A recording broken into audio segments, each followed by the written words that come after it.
విషయం ఏంటో అర్థమైపోద్ది అనమాట పూర్తిగా మీకు. అసలు రోడ్డు మీదకి వీళ్ళందరినీ బయాసాని యాదవ్ని, రవి తెలుగు ట్రావెల్ని, ఉమాని, యుఎస్ఏ రాజాని వీళ్ళందరినీ అసలు ఎందుకు లాగాడు, మానసికంగా అందరికీ తెలిసేటట్టు నా అన్వేషణ అందరికీ తెలిసేటట్టు ఎందుకు లాగాడు ప్రకారం అయితే నా అన్వేషణ అనే అతను జెన్యూన్ పర్సన్ అండి. అందుకే దాచుకోలేక, మైండ్లో దాచుకోలేక, అంటే గుండెల్లో దాచుకోలేక అందరికీ చెప్పేశాడు అనమాట. సో వీడియో అనేది ఎక్కడ స్కిప్ చేయదు, అతను ఎక్కడ పుట్టాడు ఏంటి అని చెప్పి అందరికీ తెలుసు. అది కూడా చెప్తానండి లాస్ట్లో.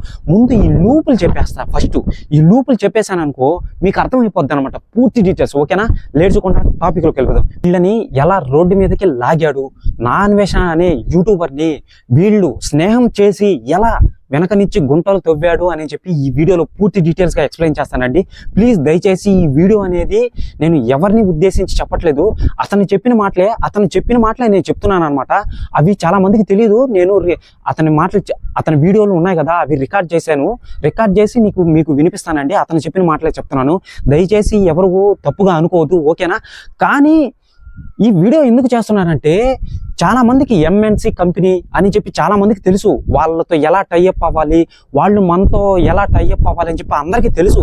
కానీ ఒక యూట్యూబర్ని ఎదుగుతున్నాడంటే ఎలా ఎదగనీయకుండా చెయ్యాలి అని చెప్పి మనం చేయొచ్చు అనమాట. ఎంఎన్సి కంపెనీతో టైఅప్ అయిన వాళ్ళు చేయొచ్చు అనమాట. అది ఎలా ఏంటి అని చెప్పి పిన్ టు పిన్ మీకు ఎక్స్ప్లెయిన్ చేస్తాను. పెద్ద స్కామ్ అండి ఇది. అసలు నాకు అర్థమే కాలేదు, మైండ్ బ్లాక్ అయిపోయింది. నా అన్వేషణ అన్నకే కనీసం ఒక 2 సంవత్సరాలు పడ్డదంట. ఆఫ్రికా వెళ్ళానండి. ఆఫ్రికా వెళ్ళడం వల్ల గొడవ మొదలైందండి.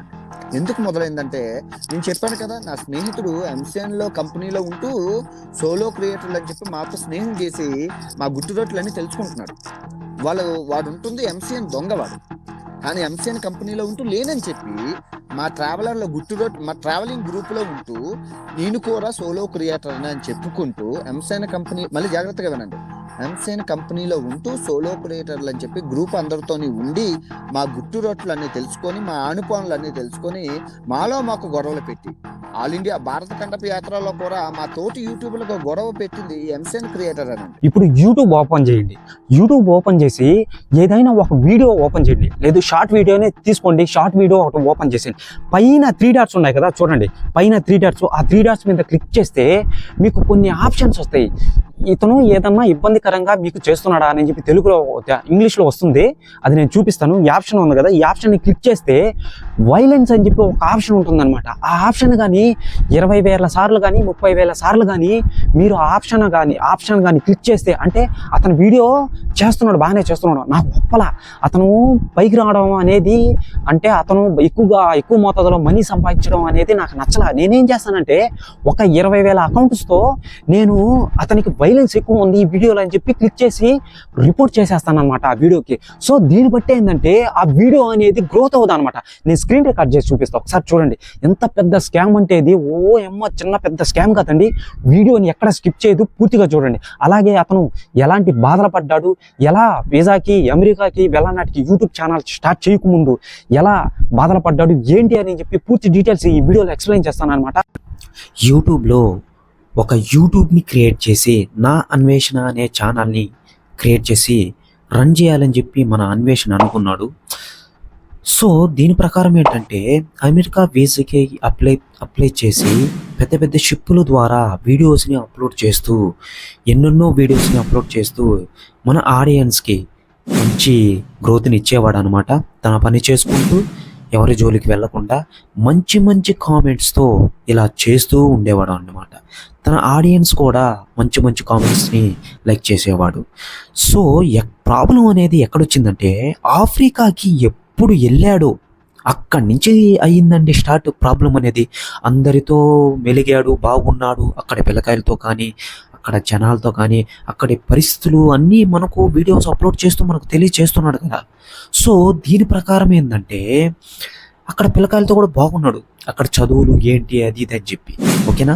సో దీని ప్రకారం ఏంటంటే అతని ఫ్రెండ్ కూడా ఆఫ్రికాలో ఉన్నాడని చెప్పి తెలిసింది.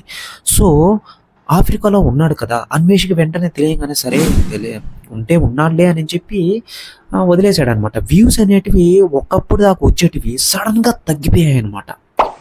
అన్వేషికి డౌట్ వచ్చింది, అసలు ఏంట్రా ఇది తలకాయ నొప్పి ఏంటి నాకు అర్థం కావట్లేదు, ఇంతకుముందు బాగా వచ్చాయి కదా ఇప్పుడు రావట్లేదు అని చెప్పి డౌన్ అయిపోయాయి.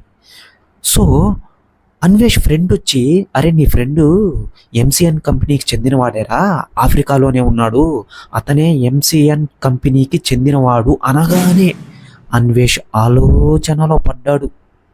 అసలు ఏంటి ఎంసీఎన్ కంపెనీ ఏంటి? అతనికి డౌట్ రాగానే ఆ ఎంసీఎన్ కంపెనీ గురించి ఎంక్వైరీ చూశాడనమాట.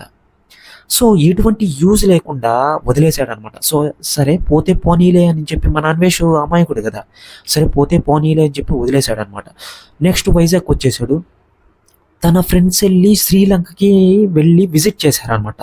శ్రీలంక వీడియోస్ అప్లోడ్ చేశాడనమాట తన ఫ్రెండ్స్, అన్వేష్ ఫ్రెండ్స్. వాళ్ళకు కూడా సేమ్ ఇదే ప్రాబ్లం. అసలు అర్థం కాల వాళ్ళకి.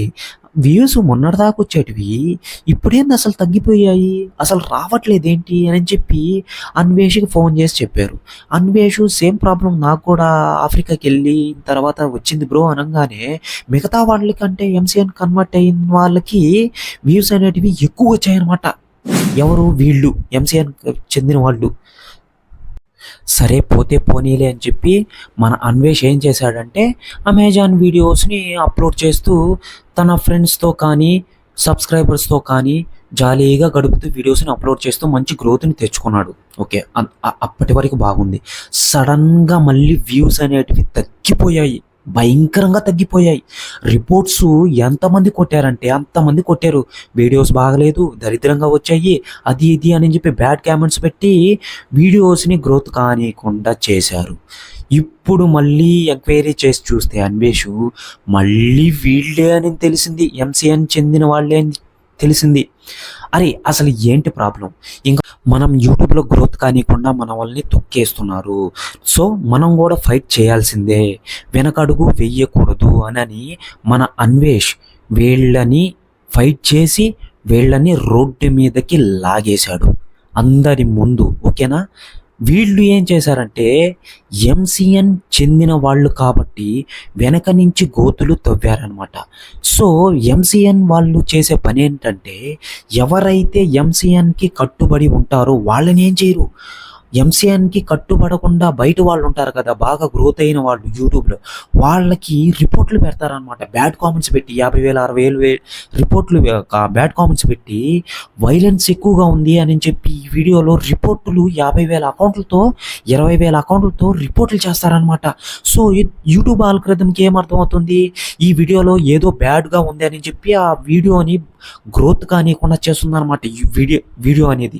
ఓకేనా? బాగా అర్థమవుతుందా ఫ్రెండ్స్? బాగా అర్థం చేసుకోండి. సో అన్వేష్ ఇదంతా కనిపెట్టి వాళ్ళతో ఫైటింగ్ చేసి, ఎంసీఎన్ వాళ్ళతో ఫైటింగ్ చేసి నన్ను మీరేం చేయలేరు అని చెప్పి ఫైటింగ్ చేసి వాళ్ళందరినీ యూట్యూబ్ నుంచి రోడ్డు మీదకి లాగేశాడు.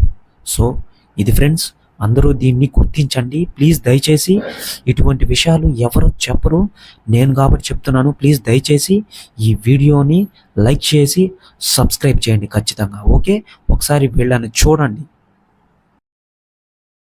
మీరు చూశారు కదా, ఆ రిపోర్టులు ఆ విధంగా కొట్టడం అనేది, అంటే 20,000 రిపోర్టులు కొట్టడం అనేది అంటే బ్యాడ్ కామెంట్స్ అనమాట అతనికి వచ్చాయన్నమాట. ఎప్పుడు అది అమెజాన్ కాదు, సౌత్ ఆఫ్రికా చేసేటప్పుడు, సౌత్ ఆఫ్రికా వీడియోలు చేసేటప్పుడు అన్ని రిపోర్ట్స్ వచ్చాయన్నమాట. అన్ని రిపోర్ట్స్ వస్తే, అన్ని బ్యాడ్ కామెంట్స్ వస్తే అసలు అతని ఛానల్ ఉండాలనే పోవాలనే, ఇది ఎంత మాత్రం అన్యాయమో నిజమో అనేది ఇంకా మీరే చెప్పాలన్నమాట. అది మీ ఇష్టం, నాకు కామెంట్ చేయండి ఖచ్చితంగా. ఇది అన్యాయం అండి, చాలా అన్యాయం ఇది. అవతల వాడి పొట్ట మనం కొట్టకూడదు.